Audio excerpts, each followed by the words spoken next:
Hello out there, everyone. Here I am again for 30 Westerns in 30 days, and this will be day 29. So this marks 2 films left, today's and tomorrow's. And who knows where I'll go from here. Have a couple ideas.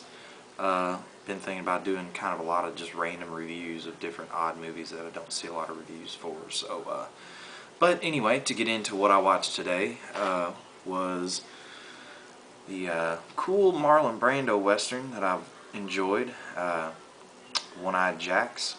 There's a lot of odd things to know about this movie. We'll start with the cast. It's got a really interesting cast. Marlon Brando, Karl Malden. Love Karl Malden, one of my favorite old school actors from I guess goes maybe way back to the 30s and 40s.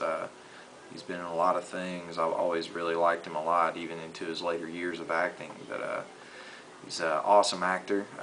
Ben Johnson, Slim Pickens, Kato Gerardo's in there too. So it's got a really cool Western cast. A lot of people that have been in a lot of different Westerns. The film was directed by Marlon Brando. Now, this is one of the things about the movie that I think has kind of gotten swept under a little bit because of all the things that were talked about in Kubrick's amazing documentary about him, A Life in Pictures. They talked about a lot of stuff that he was involved in, talked about a lot of different things. Maybe the documentary is about 2.5 hours long, so maybe they couldn't fit it in. Maybe they talked about it on something. Maybe there's some deleted scenes somewhere that we didn't get to see. But Kubrick actually started out as the director on this film. And it would have been Kubrick's Western. It would have been really neat to have seen what else he would have done with this movie. And I wish we could get a decent release for this flick. That way maybe we would hear a little bit more about that, or what scenes he was involved in, or what he actually did on the film.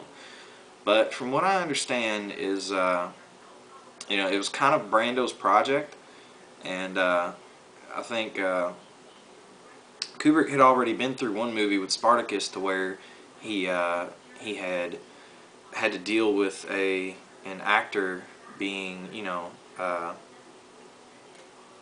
really forceful, as in trying to deal with the entire production and not letting him do his job. And I think that was the same situation here, because there's not a lot of material to read up on this. There's very small things that I've read about Kubrick being involved in this film. And basically, from what I understand, is Kubrick and Brando could not get along, and either Kubrick just flat out quit, or Brando had him fired, or whatever it was. Obviously Kubrick didn't finish the film. So I'm thinking, since Brando couldn't find anybody to direct because he couldn't really get along with anybody, he went ahead and directed himself. And I do believe this is the only film Marlon Brando directed. And why we can't get a decent DVD release, I don't know. Every DVD release I've seen of this has been like the cheap, like dollar bin releases. This one's fairly good as far as the transfer and everything. I mean, I guess it's about as good as you're going to get these days. But I just thought that was a really neat little tidbit to add in there and let everybody know. A lot of you might not know that Kubrick was involved in this film. But anyway, to get into the story, basically, Marlon Brando and Karl Malden were outlaw partners at one point. And Karl Malden kind of screws over Marlon Brando and gets away with some of the money they've robbed, and Brando has to do time over it. Well, he does his time, and when he gets out, he seeks out his old partner to find him and track him down. And I guess his point was he was going to kill him, but he never really says. He just wanted to find him. And when he does find him, he's now a lawman in a small town. He's married and has a family, and he's trying to lead the life of an upstanding citizen. But Brando knows his past, and it's basically it's a really cool psychological Western. It's a really neat story and has some really good performances and set pieces and stuff that I found really interesting. I think it's a really neat movie. The only thing I can say bad about it really is it's really long, and that's basically what I hear everybody say about the movie is the movie's way too long, and it really is. It could probably have some fat trimmed off of it to shorten it down and bring it to a quicker pace. But all in all, the movie's very enjoyable. Like I said, you should be able to find it easily if you're interested in seeing it.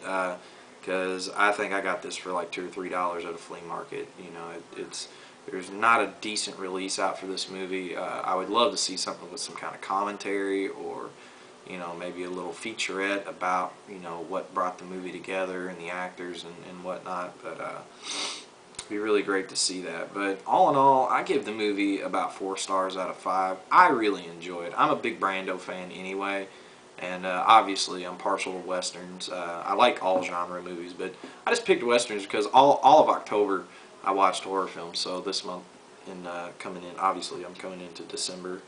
Wanted to watch westerns. So, but yeah, like I said, 4 out of 5. I hope some of you out there maybe try to check this out. I know a few of the people that watch my channel are Kubrick fans, and you know, you might not have known that Kubrick was involved in this film, but you know, check it out. It's a pretty good movie. It's different, and I think you might like it. I guess that's it for now, and I'll be seeing you guys tomorrow for the final film of my challenge. I guess I challenged myself. Didn't really challenge anybody else. I figured I was going to be watching them anyway, so I might as well review each one I watch each day. So, but like I said, thanks for keeping in there with me, and I'll see you guys next time.